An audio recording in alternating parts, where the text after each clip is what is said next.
Shirley Jackson shocked readers with her short story, The Lottery, which appeared in the New Yorker magazine in 1948. The story starts out innocently enough.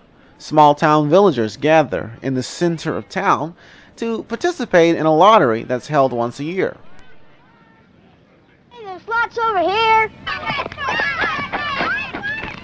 The boys of the village run around the town square gathering rocks and stones, while the girls stand huddled together watching the boys play.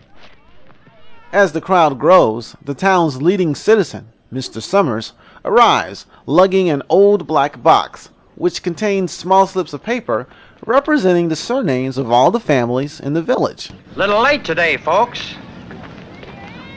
As Mr. Summers calls each family's name, the males, who head their families, come and draw a slip of paper for their clan. As the men reach into the box and claim a slip of paper, Jackson gives the reader small hints that winning the lottery might not be such a good thing when members of the town discuss the possibility of discontinuing the tradition. Jackson also tells us that the ritual of the lottery is so old that many have forgotten its original meaning and purpose. However, the oldest man in town, Old Man Warner, vehemently opposes any such ideas. They say over in Warren County they're talking about giving up the lottery. Pack of crazy fools, listening to the young folks. Nothing is good enough for them. Some places have already quit lotteries. Nothing but trouble in that. Pack of young fools. First thing you know, everybody want to be going back and living in caves. Nobody work anymore. Live that way for a while. Used to be a saying, lottery in June, corn heavy soon. Next thing we'd know, we'd all be eating stewed chickweed and acorns. There's always been a lottery. Arriving late for the annual event is housewife Tessie Hutchinson, who is good-natured about her tardiness and willingly participates in the lottery. You're in time. That a girl, Tessie? Anxious anticipation ends when the men open their papers to see if they have the winning slip. However, after Tessie's husband, Bill Hutchinson, winds up drawing the slip of paper marked with a black dot, meaning Tessie's family has won the lottery, she complains that the process wasn't fair. You didn't give him time. It wasn't fair. I think we should start over. It wasn't fair. They didn't give him time enough to choose. Everybody saw that. Well, you all saw that. Please listen to me. Joe didn't give Bill enough time. But the villagers ignore her complaints and continue with the lottery. In the final drawing, neither Tessie's children or her husband pick the black dot. Show us her paper, Bill.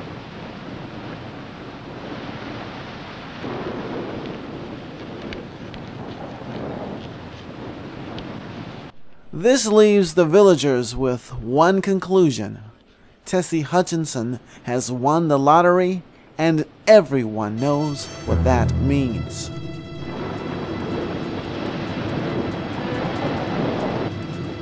All right, folks, let's finish quickly.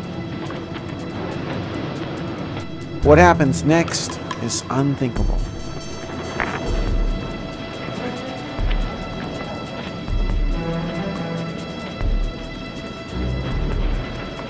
Come on, hurry up. It isn't fair. It isn't fair. It isn't right.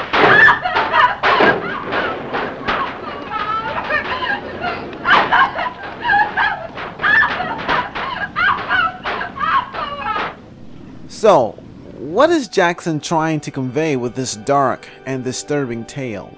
Is she trying to paint a black picture of rustic life, suggesting it is replete with ignorant savagery? Are we to condemn the villagers as backwards people who are too stupid to realize the toxic nature of their annual tradition? Do they really believe that sacrificing one of their own will make crops grow? Or perhaps Jackson is asking her readers to look inwards, to examine our own traditions and customs. Are we connected to the true meaning and significance of our own traditions. By examining some of the major traditions in our own culture, traditions such as Christmas, Easter, and wedding customs, we can begin to explore whether or not we have more in common with Jackson's fictional villagers than we would care to admit. We may discover that we too are shackled by traditions to live and die for.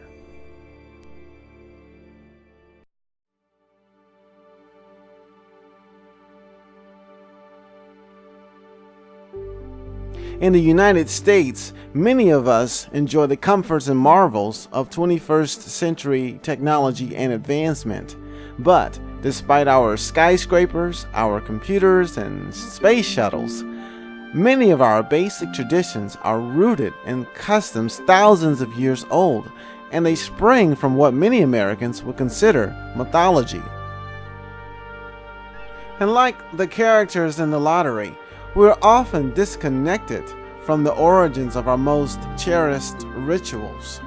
It is virtually impossible to cover all of the origin stories pertaining to the many facets of our traditions, but there are some key factors that merit examination. One such factor is when people switched from a hunting and gathering way of life to agriculture. What we understand about hunters and gatherers from the archaeological record is that people have been living in that way for over 1 million years. And hunting and gathering literally means just that. It is the absence of food production. Hunters and gatherers do not have gardens. They don't have corrals with domesticated animals. They live hand to mouth. Their daily subsistence pattern is gathering wild fruits, nuts, insects, honey, and hunting mammals. The transition from hunting and gathering to settled permanent living with agricultural fields probably began over 10,000 years ago. Scientists from several disciplines almost universally agree that the 10,000-year-old invention of farming was one of the most important developments in human existence. In fact, it was a major catalyst for what is commonly referred to as civilization. Agriculture provided many advantages for the peoples who made the switch. It provided access to a variety of food. It led to the invention of writing, organized religion, and a complex system of laws and government.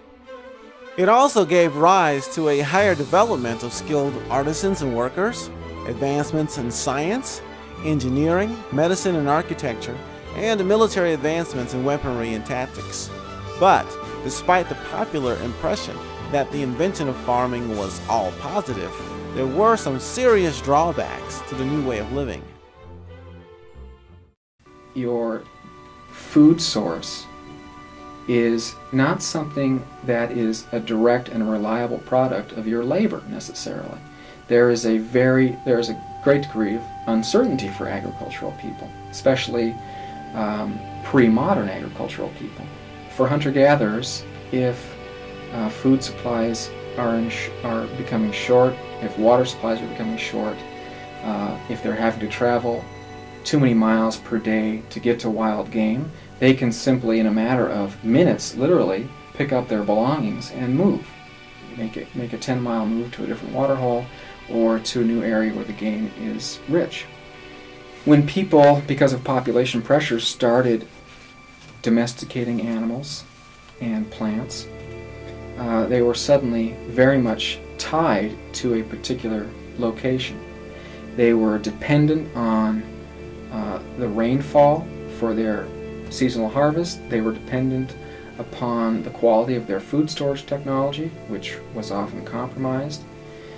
And I would agree very much that this probably set into motion all kinds of different cultural changes and inventions of ways of controlling the unpredictable nature that they were dependent on. And it has been the unpredictability of nature that has contributed to many of the origins of our customs. Farmers made a bet with nature that if they planted their own food and herded their own livestock instead of hunting and gathering, then they would enjoy an abundant harvest and have plenty of food for the hard winter months. But if nature did not cooperate by unleashing severe weather, then agriculturalists would lose the bet and would often starve. And besides having a food supply system that was dependent on luck of the draw from nature, there were still other negative attributes resulting from the switch to farming. The evidence from archaeologists looking at the skeletons of people from this transitional period is that in many respects it was a turn for the worse for these people. They didn't give up a short, brutish life of hunting and gathering for a better life in the town with agricultural fields.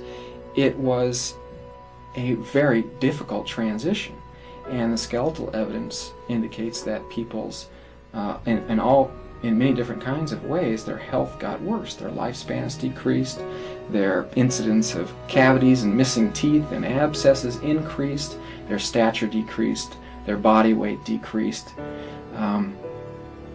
Their number of hours per day having to work increased considerably. Gerard Diamond has called it the worst mistake people ever made. Farmers turned to their ideas of the supernatural to reduce the unpredictability of their new lifestyle of food production.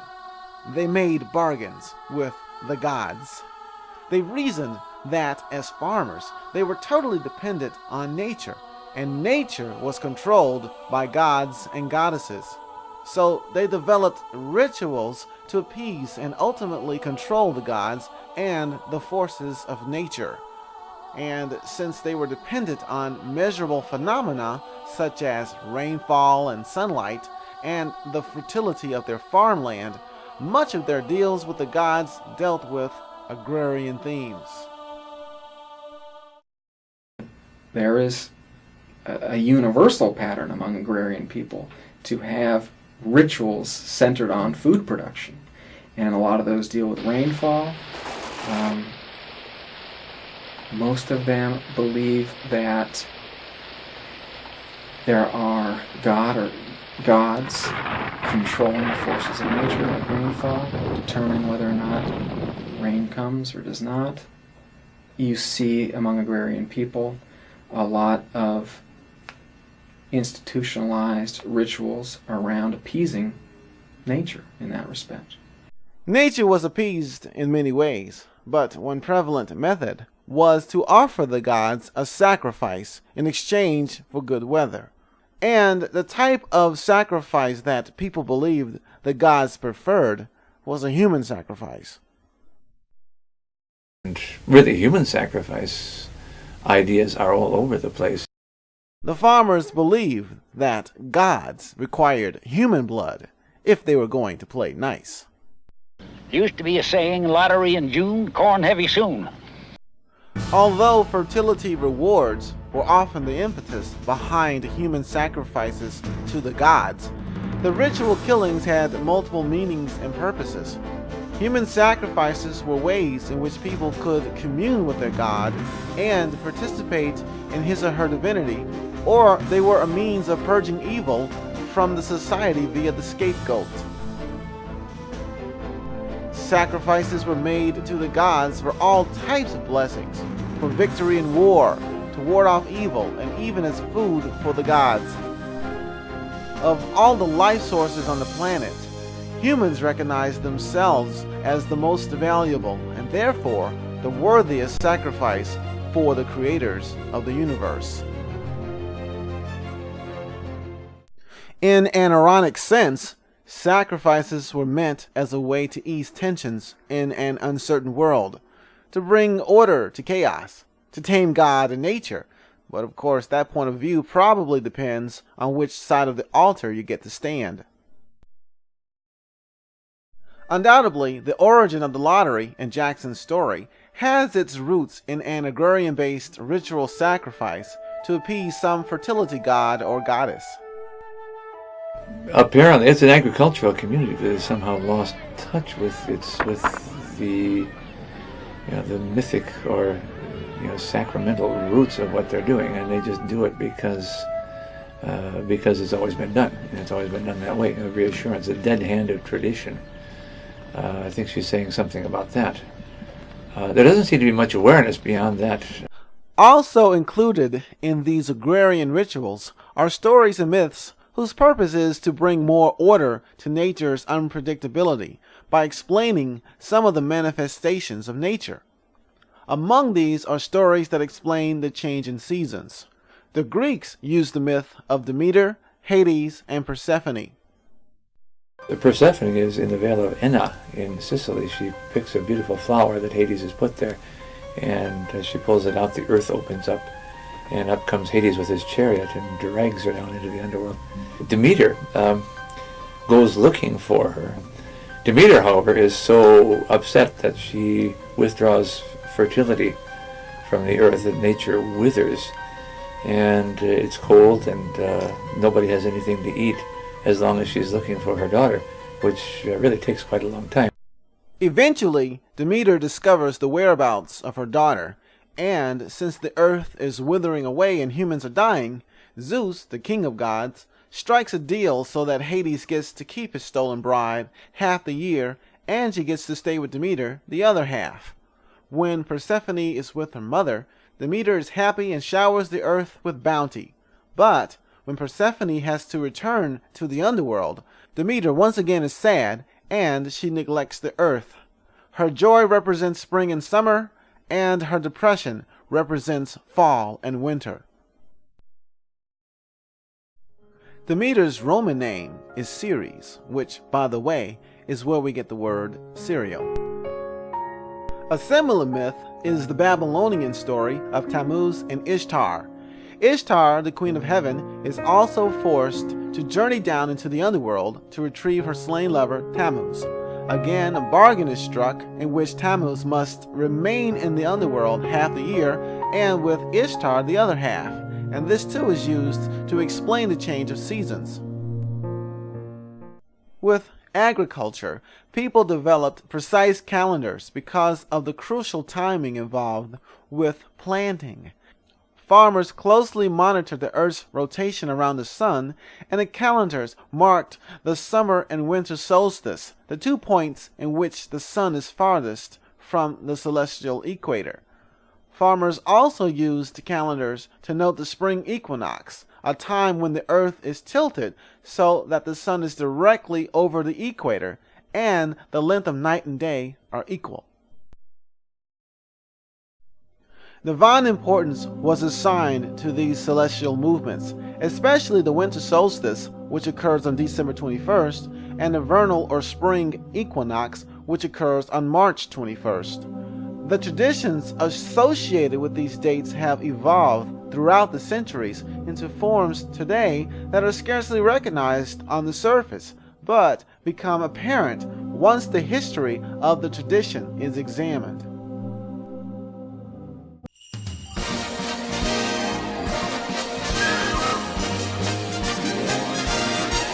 It's the most wonderful time of the year. 'Tis the season to be jolly. It's the most wonderful time of the year. It's the time for peace on earth and goodwill towards men and women. It's the time of magic and wonder, a time for family, warm fires, festive singing, a time of comfort and joy. It's Christmas, the jewel of holidays. And if you live in the United States, you can't help knowing the origin story behind this most favorite of holidays. December 25th commemorates the birth of Jesus, whom Christians believe is the Son of God and at the same time is an incarnation of God. It's when God himself decided to be born and to live as a human in order to save humanity from its wicked ways.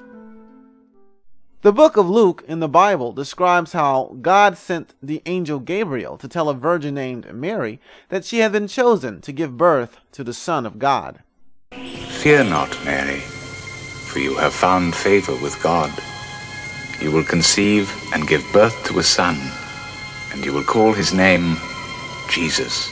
How can this be? I am a virgin. The Holy Ghost shall come upon thee, and the power of the highest shall overshadow thee. Therefore also that holy thing which shall be born of thee shall be called the Son of God. Luke chapter 2 verse 6 reads, "While they were there, the time came for the baby to be born, and she gave birth to her firstborn, a son.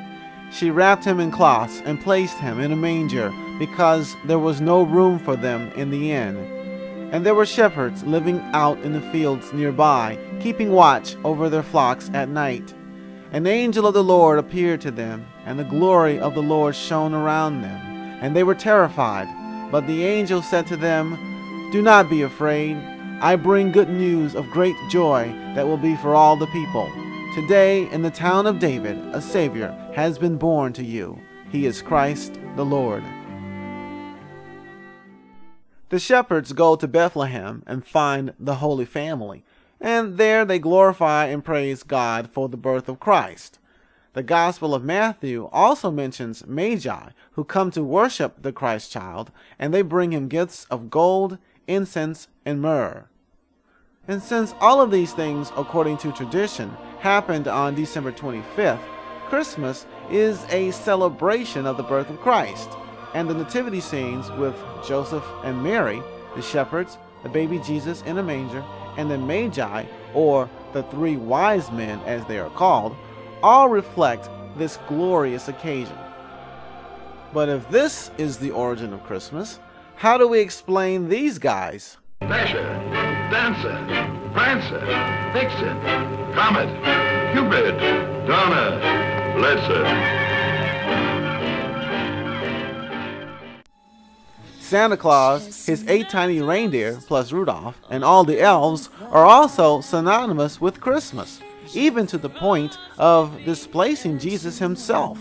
Why else would there be a need for the slogan, "Jesus is the reason for the season," only to remind us that in our celebration of Christmas, Jesus is often X'd out, playing second fiddle to mistletoe, candy canes, Christmas trees, blinking lights, and those coveted presents under the Christmas tree. How did the birth of the Christ child ever get mixed up with Santa and his supporting cast? And for that matter, how did the birthday of Jesus get placed on December 25th? Does the tradition of Christmas honor and celebrate the birth of Mary's little boy as much as we think it does? We again have to look at the customs and rituals started by farmers to piece together the complex puzzle of Christmas.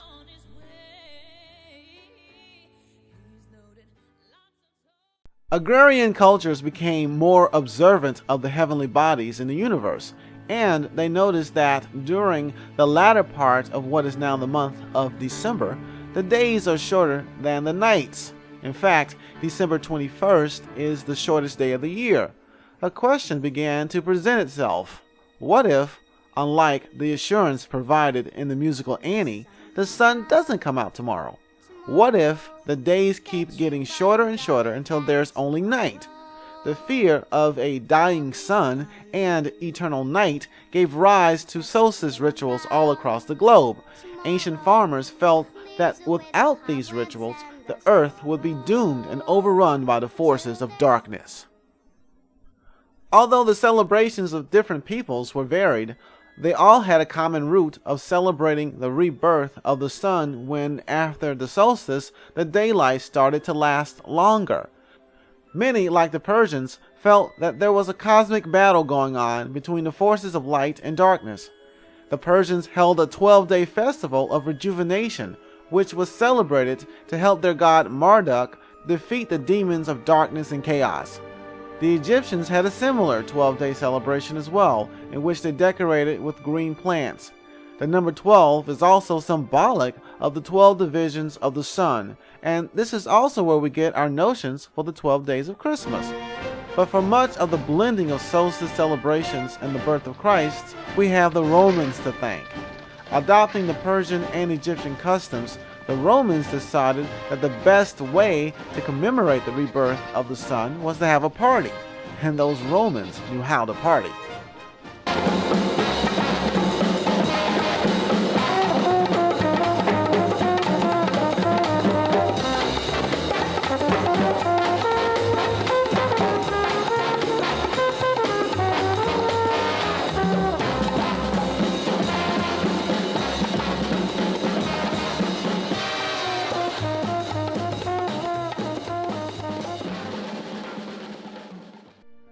The winter solstice festival was called Saturnalia, in honor of Saturn, the Roman god of agriculture and also the father of Ceres.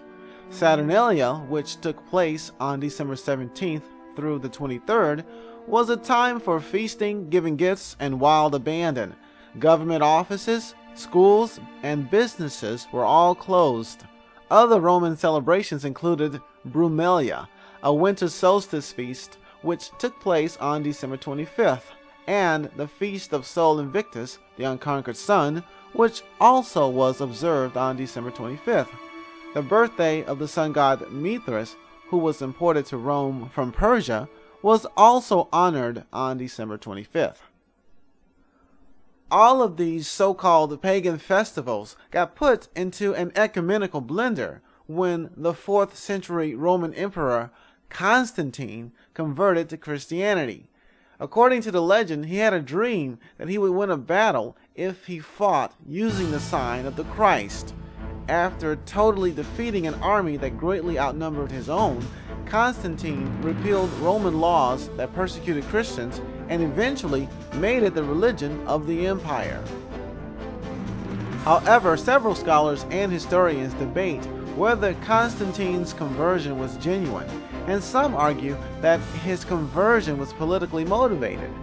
After defeating his rivals and becoming the uncontested emperor of the empire, Constantine effectively used Christianity as a means to shape the empire into a state unified with a central government and a central religion. But because Constantine supported other gods both before and after his so-called conversion to Christianity, the emperor and some of the church fathers, who also had political as well as spiritual aspirations, were more than willing to allow citizens of the empire to retain their old traditions so long as they repackaged them with Christian names. Most likely, the blurring of pagan and Christian elements was a calculated decision to help pagan worshippers easily convert to a religion that mirrored practices they were already used to. Jesus was probably born in the springtime when shepherds were out in the field with their newborn lambs, and it was moved to the festival of Sol Invictus, the Saturnalia, around the 25th of December, around the winter solstice, and so the festival was moved to take advantage of this symbolic, also to preempt a pagan holiday that was extremely popular, but also to take advantage of the symbolic attributes of that time of year. Some scholars claim that Constantine continued to worship Mithras, who was a sun god born of a virgin on December 25th. It was Constantine who moved the official birthday of Jesus to coincide with the birthday of Mithras. Constantine also changed the Jewish Sabbath, which was on Saturday, to Sunday, the day of the sun.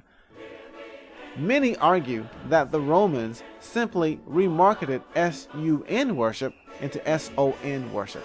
In fact, the many paintings we see of Jesus with a bright halo comes from this connection with the sun.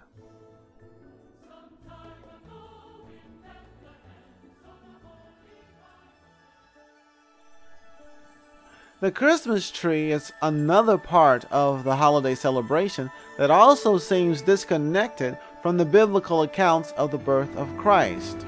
After all, there are no Christmas trees present when Mary gives birth, and there is no mention of Jesus using an evergreen in any kind of Jewish ritual. So, how are they connected?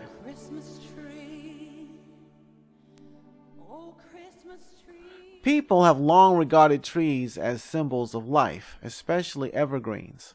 Even in winter, when it appears that everything is dying and withering away, evergreens retain their vitality. The Egyptians, as mentioned earlier, decorated their homes with green palm branches on the winter solstice. The Romans decorated with evergreens during Saturnalia. The Druids held plants such as the mistletoe as sacred. Many cultures believed that trees and other elements of nature had souls and spirits, and trees were worshipped in sacred groves, usually with one particular tree being a focus of worship. When the Holy Roman Empire began to spread its gospel within its own borders and across the world, it encountered several instances of tree worship, and like other pre-Christian rites, many of the converted retained this form of worship and merged it with the new religion. According to the National Christmas Tree Association, the first reference to the Christmas tree dates back to the 16th century in Strasbourg, Germany, now part of France. Families decorated fir trees with colored paper, fruits, and sweets. This tradition spread throughout Europe and was especially popularized by Prince Albert, the consort of Queen Victoria. German settlers brought the Christmas tree to the United States. Hessian mercenaries paid to fight in the Revolutionary War also brought this tradition with them. And in 1804, soldiers at Fort Dearborn, now Chicago, cut down trees from the nearby woods and brought them into their barracks at Christmas time. The Christmas tree got presidential approval when Franklin Pierce, who was in the Oval Office from 1853 to 1857, put a Christmas tree in the White House. And it was Calvin Coolidge who, in 1923, started the Christmas tree lighting ceremony on the White House lawn. The round ornaments we now place on Christmas trees are said to be small representations of the sun, since it is this celestial body that not only gives life to trees, but to everything on the planet.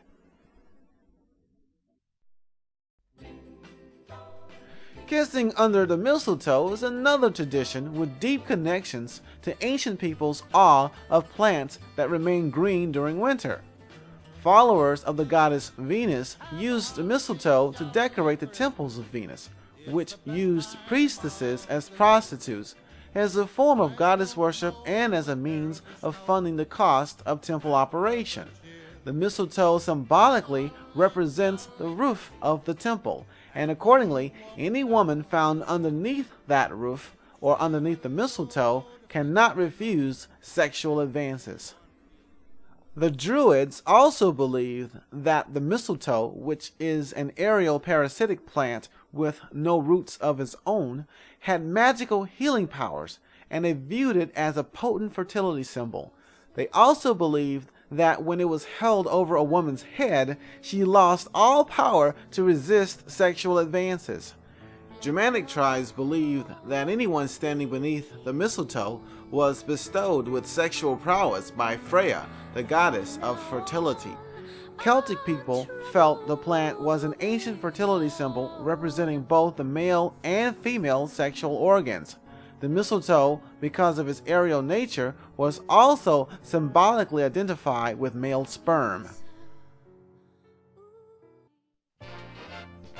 The merging of Santa Claus into the celebration of the birth of Christ is a good example of using a wide array of traditions to form a modern holiday that still retains vestiges of the original customs.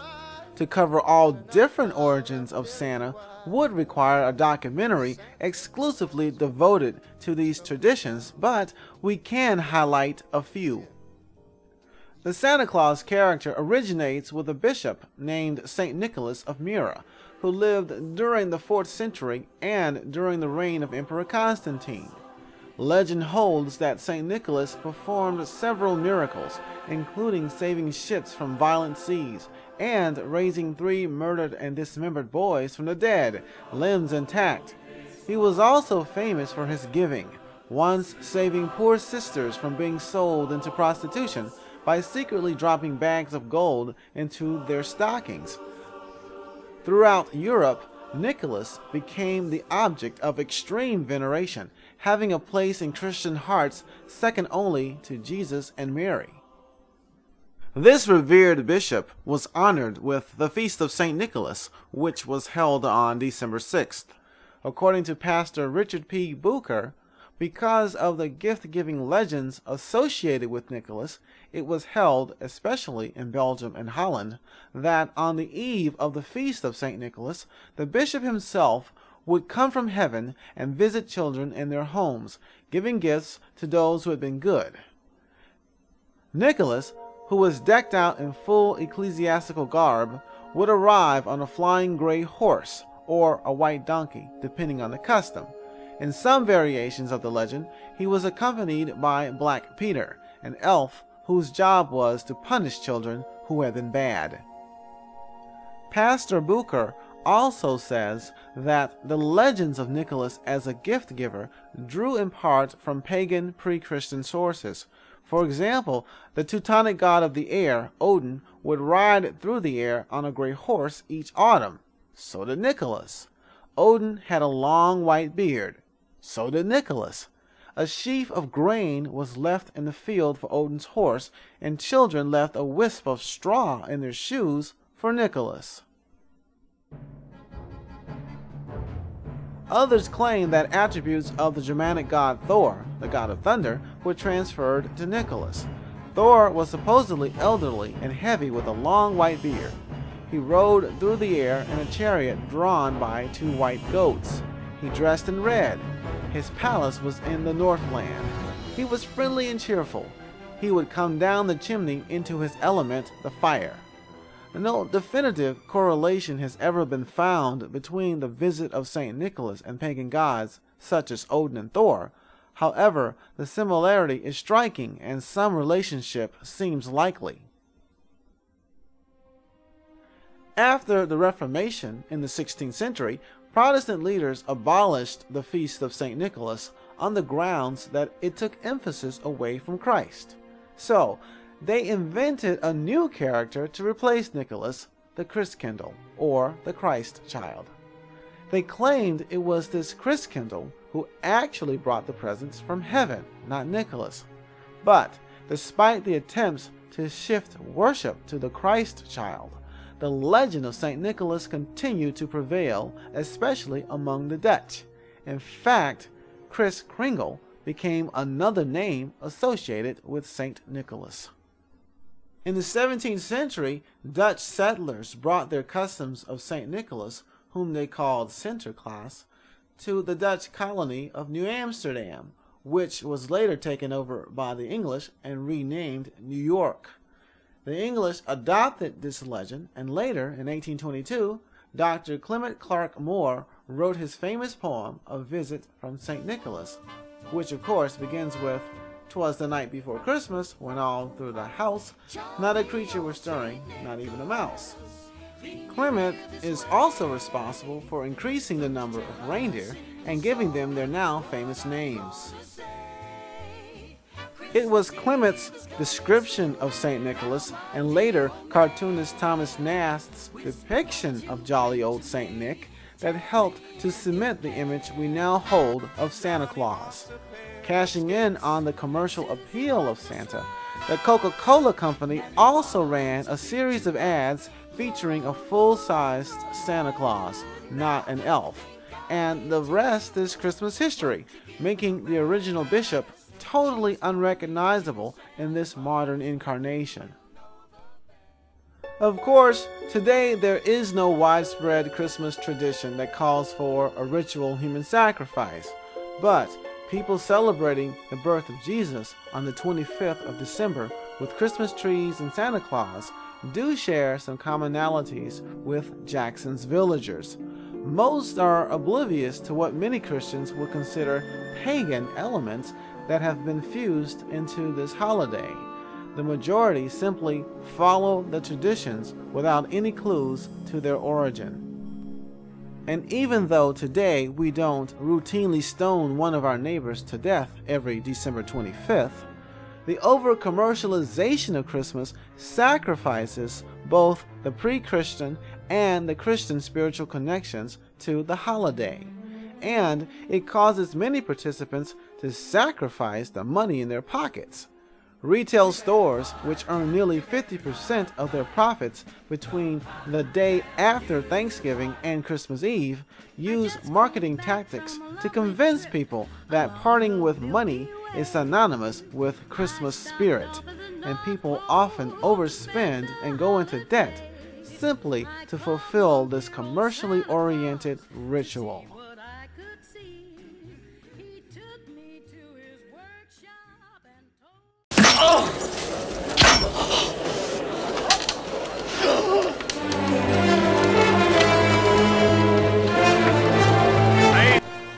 Of all the major holidays in this country, the Christian tradition of Easter is perhaps the most solemn. According to some Christians, prior to the crucifixion of Christ, when humans died, their souls were denied access to heaven and were doomed to the fiery pits of hell.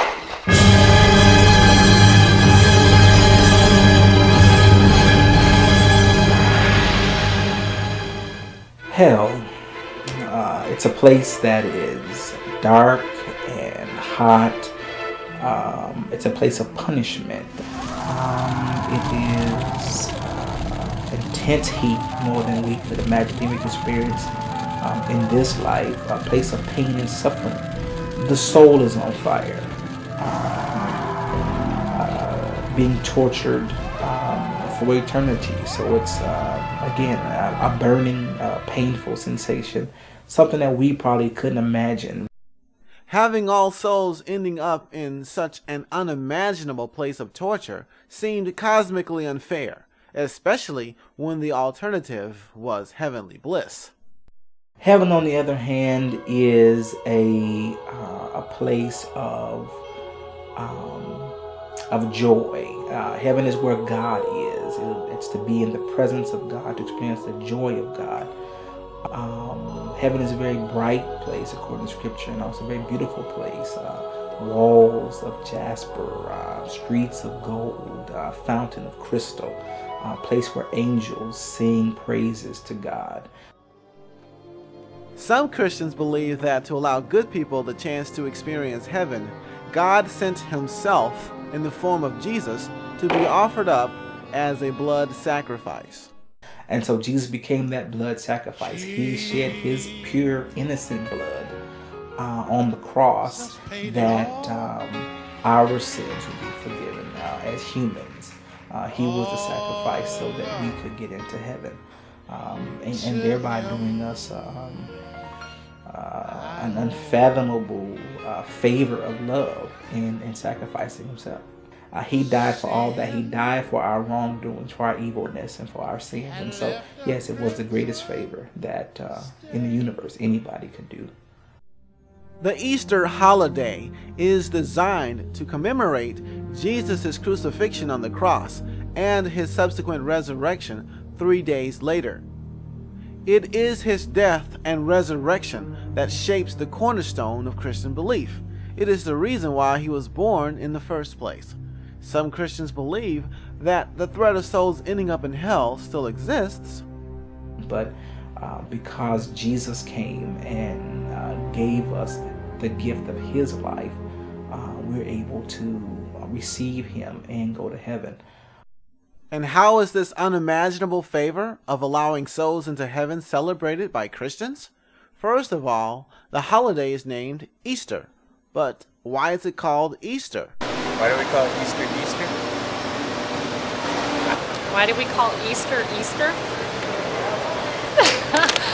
Well, I don't know. Why do we call Easter Easter? Because it's on Easter Sunday. Why do we call Easter Easter? I don't know. Why do we call Easter Easter? I don't know. For a favor this grand, you'd think people would know why it's called Easter. But, like Jackson's villagers, many of us are in the dark about the origin of this tradition. I found one. Me too. I got a green and pink one. I got a blue. What's going on here? Why, they're having the time of their lives.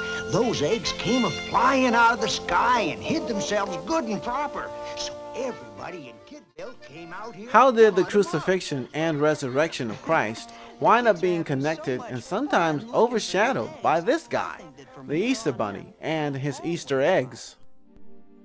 First, let's look at the name itself. Many theories have been proposed, but most ideas center around the names of ancient fertility goddesses. The word Easter had the same pronunciation as names of the Phoenician goddess Astarte and the Assyrian queen of heaven Ishtar. According to myth, these goddesses were hatched from a large egg that fell from heaven.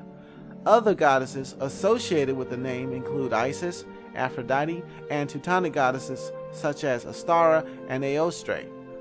Other myths view the world as a great egg, laid by a great goddess and opened by the heat of the sun. Eggs have long been associated with fertility for obvious reasons. Egyptians, Persians, and Greeks decorated eggs during the spring equinox and even placed eggs in their tombs to ensure the rebirth of the deceased. The Druids also painted eggs red in honor of the sun, and Anglo-Saxons offered Eostre colored eggs during their spring festival. The rabbit and the hare are also ancient symbols of fertility because of their prolific ability to reproduce. Rabbits were sacrificed to fertility goddesses, and some legends say that the Easter rabbits were originally hardy birds, but for their arrogance, the gods stripped them of their power of flight and changed them into rabbits. But the gods let them retain their power to lay eggs to remind them of their once great beginnings. Ancient farmers rejoiced that the long winter was over and nature was reborn with new life and spirit. The winter solstice prayed for the sun when it was at its weakest, but the spring represented the rebirth of the sun when the sunlight equaled the length of night. The vernal equinox is not only associated with colored eggs and fertile rabbits, but with the entire concept of a crucified god or hero.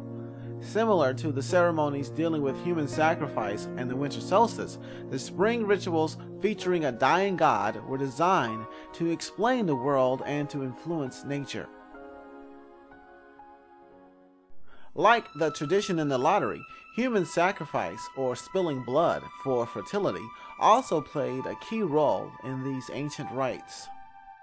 And really, human sacrifice ideas are all over the place in the liturgy. And the Christ our Passover is sacrificed for us, therefore let us keep the feast. And it's not only a sacrifice, but it is a kind of cannibalistic feast in which the sacrificial victim is actually ingested and eaten, and we become those who take part in the God actually become one with the God and ritually participate in his death and resurrection by ingesting the God, by taking the God into them. But long before the crucifixion of Jesus, there were several stories and myths about the gods who were slain during the spring equinox and who were resurrected in some form or another. So James Frazer in the 19th century, when he published The Golden Bough, really shook people up because he did exactly this to show that many of our own practices, that we thought were, somehow the product of revealed truth and have their origins in ancient myths of sacrifice, that there are many, many dying gods. There are dying gods and heroes and kings all over the mythologies of traditional cultures. And it somehow makes people think that their beliefs are not authentic. And I don't think that's necessarily true. The previously discussed story of Ishtar and Tammuz is also an example of the dying god myth, and these stories all follow similar patterns. A god is slain, often mutilated or dismembered. His surviving mate then must journey into the underworld to retrieve him. Like Demeter and Ishtar, she is usually partially successful, being able to keep her mate in the land of the living for only half the year. Other similarities included is that the gods lie in a tomb for 3 days before being resurrected, and the resurrection occurs on the spring equinox. And trees, by the way, and crosses are often associated with the death of a god. One way or another, Ishtar is hanged on a tree or a post. The cross is often referred to as a tree. And the death of Odin. Odin is hanged from a tree for acquiring the gift of knowledge. And Osiris, is a dead body, is concealed in a tree.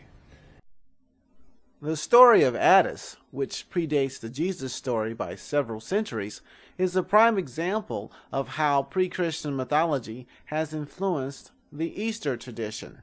Attis, born of a virgin, is killed when he is forced to castrate himself. Cybele, the earth goddess, carries Attis to a cave and prays to Zeus to revive him, and Attis is restored to life in the form of a pine tree. According to author Cheryl Ann Cara, during the rites of Attis, which took place over a period of 4 days in March, a pine tree was cut in the woods and brought to the sanctuary of Cybele, where it was wrapped like a corpse in woolen bands and decorated with garlands and violets. An effigy of Attis was tied to its trunk. The ceremony was marked by a frenzied dancing and bloodletting, which lasted till all were exhausted. The priests then buried the effigy and fasted from bread. The next day, which was the vernal equinox, the tomb was opened, and it was proclaimed that the god had risen from the dead. The pre-Christian god Dionysus also shares common themes with Jesus. Dionysus was born on December 25th under miraculous circumstances. He was stitched to the thigh of Zeus after his mother was accidentally killed by one of Zeus's thunderbolts, and he matured in the thigh of the king of gods. Dionysus was the god of wine and performed miracles like turning water into wine. Dionysus is later killed and dismembered by the Titans, but Zeus manages to resurrect him, and he was either resurrected or taken into heaven on March 25th. The dismemberment of Dionysus and other gods has also influenced some of the rites found in modern forms of Christian worship. Dionysus was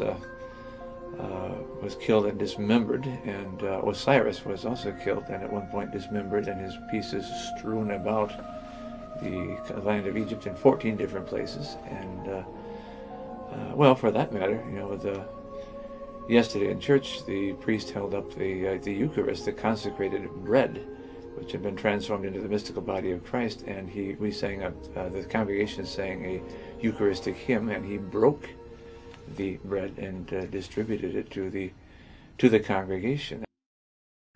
Most of the people who participate in a communion ceremony are not aware of the prehistoric origins of these ceremonies, and I think might be quite upset if they were. The Gospel's account of the wounds suffered by Christ during the crucifixion may also have pagan origins. The wound in Christ's side has been thought to be a vestige of the castration or dismemberment motif in agricultural myths. The god Mithras, which predates Christ by some 2,000 years, perhaps shares the most similarities to the Jesus story. According to Persian legend, Mithras was the son of the sun god and a virgin who was called the Mother of God. He was born on December 25th. While on earth, he made the blind see, made the lame walk, raised the dead, and performed many other miracles. He was the protector of human souls and was a mediator between heaven and earth, and he was associated with a holy trinity. Mithras was crucified on the cross during the spring equinox and buried in a cave. He then rose from the dead 3 days later and took part in a Last Supper with his 12 followers. The number 12 is, by the way, symbolic of the 12 signs of the zodiac. During the supper, they ate unleavened bread, which represented his body, and drank wine, which represented his blood. He then ascended to heaven to watch over mankind from above. The ritual of the sunrise Easter service comes almost directly from the ancient custom of greeting the sun during the vernal equinox at dawn as it rises in the east, which is another source for the term Easter. The authors of the Gospels also use solar imagery in reference to Jesus that pagan sun worshippers were already familiar with. In the book of Luke, chapter 1, verses 76 through 79, Jesus is described as the rising sun who will come from heaven to shine on those living in darkness and in the shadow of death. In essence, when the Romans unified the empire with one religion, they generously borrowed from traditions that citizens of the empire would readily recognize, thus making the conversion to Christianity an easy transition. Worshipping the rising sun, who regains his strength and is resurrected during the vernal equinox, was transformed into the rising sun.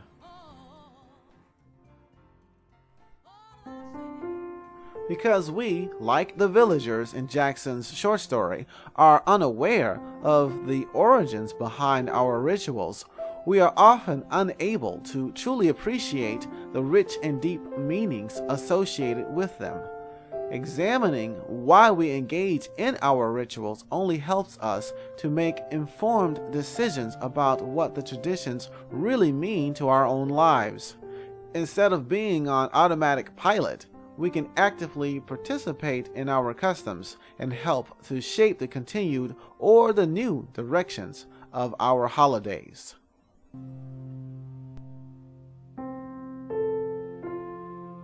Darling, oh,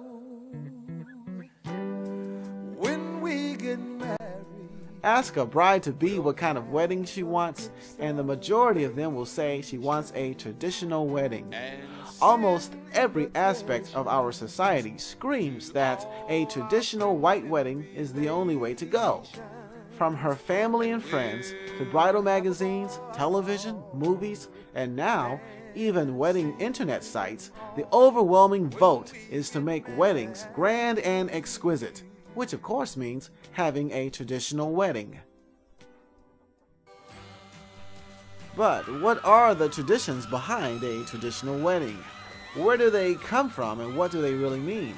In this final segment of Traditions to Live and Die For, we will look at a few of the sometimes humorous and sometimes serious origins of wedding traditions. We'll start with that icon of weddings, the white wedding gown. The dress tradition is connected to old things, and when people had less money in this country, the dress was not white, it was a usable dress that the bride would have for her best dress maybe for the rest of her life, depending on how long she lived. And often it was black because it was serviceable. The tradition of the white, though, comes directly from the bride being a virgin and the white sheet that's being held up outside of the window to show everyone, to prove with the blood that she's a virgin. And that tradition has reemerged as people have gotten more money to spend on white dresses. It used to be only the wealthy class that could afford that.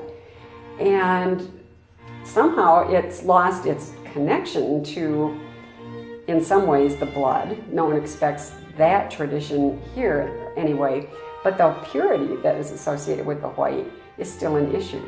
And you can tell that if you read Ann Landers or any of the popular columnists. People are constantly writing in to ask if it's appropriate to wear white for a second wedding.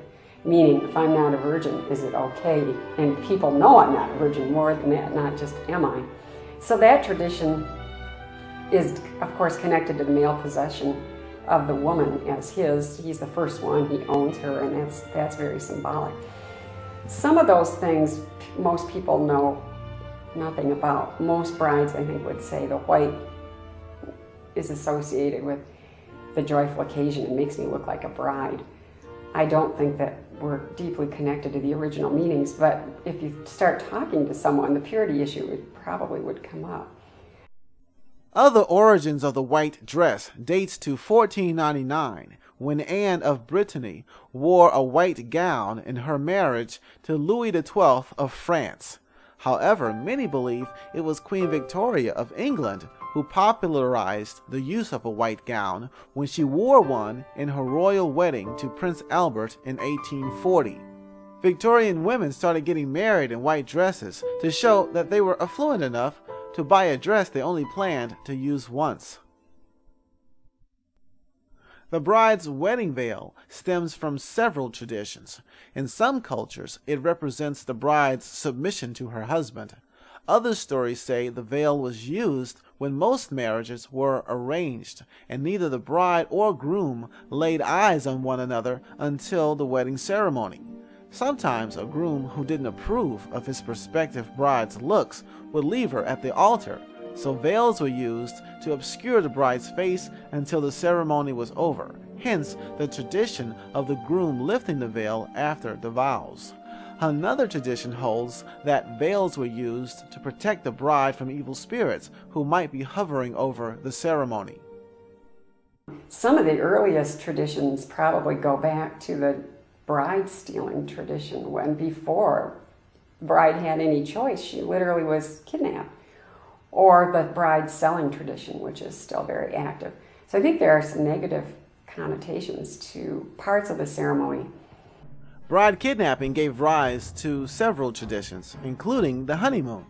After stealing his bride, the man would hide her for at least one cycle of the moon, and during that time they would drink honey wine, thus the name honeymoon. To help in the kidnapping, the man would enlist the aid of his best friend or best man and other friends, groomsmen, so that they could help him fight off the bride's male relatives. The tradition of the bride standing on the groom's left comes from the fact that while fighting with his sword in his right arm, the bride stealer would hold on to the woman in question with his left. Some believe that tying shoes to the bumper of the new couple's car also comes from bride stealing, since the father would angrily throw his shoe at the escaping groom. Oftentimes, during the honeymoon, the man would try to get the stolen mate pregnant. That way her family would have no choice but to arrive at a bride price.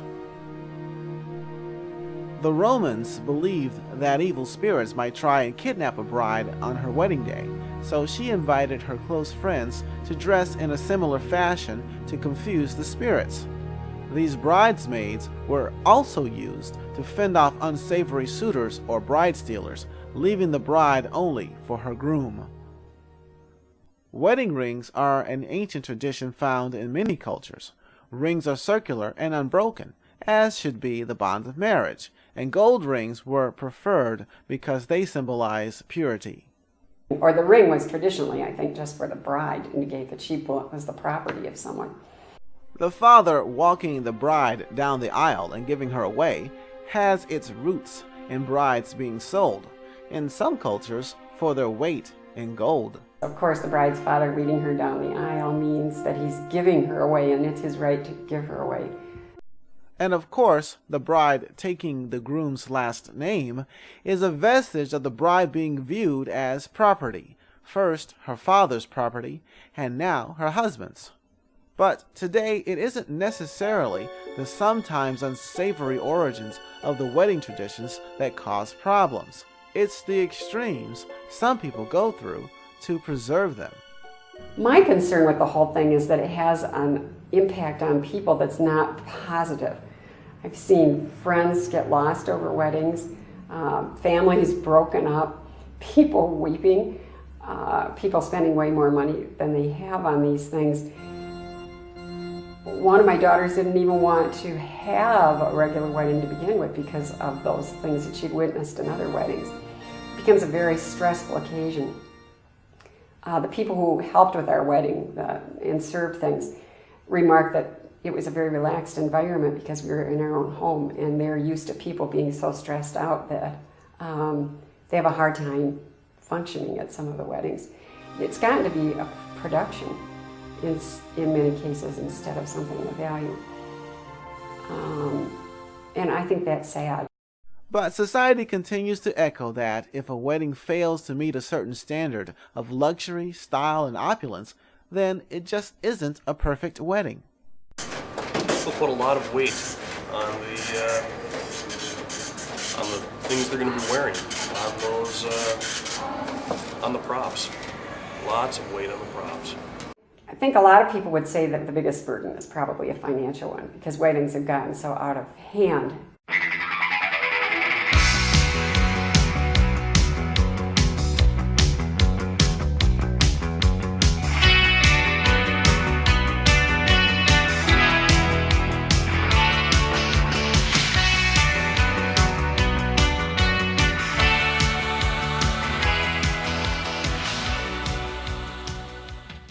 The Gale Mansion is rented for $800 an evening, and I would say for a wedding of 200 or more, your bill would probably come up to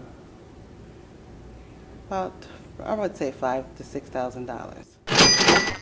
But those kinds of goals become, I think, standards by which other people measure themselves. And the magazines that tell people what to wear, all the marketing really makes people feel that if these things aren't done by those standards, which are financially beyond most people's reach, that it's a real problem. But aside from the financial piece, which I think is well documented in many ways, and aside from the fact that that automatically means people are under pressure and spending more money than they should and therefore not enjoying themselves, I think the emotional component is huge. I would say that women are locked into wedding traditions emotionally, financially, and probably culturally in many, many ways, including when they remarry, not just when they marry. The other emotional part, of course, comes from just the general stress of the event, of family expectations. And if families expect a traditional wedding with all the trimmings, then the price tag can be huge. The following items and prices are what an average wedding cost in 1997.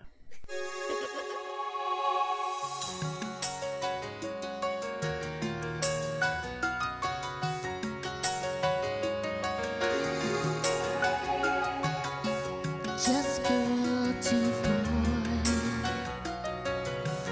I like to share this thought with you. Our love's a joy. Two ones have made inseparable two. Last night my heart spoke to me. It said you found that lover friend. So now I finally got the courage just to ask you, baby, will you marry me, boy? Will you marry me? Will you marry me, boy? Will you come on, baby, now? I lay awake, oh, so filled with hope of things to come. For heaven's sake, I pray I'm not the only one. I never dreamed I'd be so bold. I'm standing here, my heart's been sold. So now I finally got the courage just to ask you, baby, will you marry me, boy? Will you marry me? The total comes close to $20,000. Considering that most young people don't have that kind of money, and considering that half the marriages in the United States end in divorce, here's another way to look at that 20 grand. If a new couple placed the money into an average annuity and made no further deposits into the account, then when they were ready to retire 30 years later, the $20,000 would then have grown to over $250,000. Adjusting for inflation would decrease the value to about $68,000, but this still represents almost 3.5 times the original price of a traditional wedding. In the realm of marriage and weddings, we see that many people today are overemphasizing the wedding in terms of their desire, their planning, their resources, and minimizing the marriage. I tell people all the time, marriage is the most important investment you can make, and you really need to be invested in your marriage. So people, instead of spending $10, $20, $30,000 on a wedding, they need to be spending 10, 20 hours and maybe even $100 in resources to get counseling up front to make sure that the marriage is sustainable. The wedding lasts for an hour, 2 hours at the most, and marriage should last for a lifetime. So the investment really needs to be on the lifetime and not on the 2-hour event. I think we're in a state of transition with this right now, and there's some positive things going on. People writing vows that are meaningful to them, that escape from the traditions that are negative, like having to obey the wife, having to obey the man. So I think there's some very positive things about gathering with your family and your friends and asking the blessings of the gods and the goddesses at this moment, because I think the vows are very serious. I would like us to get rid of the male tradition of the bride being given away by her father and received by a husband who she's supposed to obey. But I would like us to keep some of the positive things like the blessings and the group celebrating this very wonderful event, which is an equally old part of the tradition. So I think what I would like to see is some kind of sorting out of the whole thing, so that we stop having the ridiculous things that are for show that our culture tells us we have to have, and begin developing our own traditions that are meaningful to us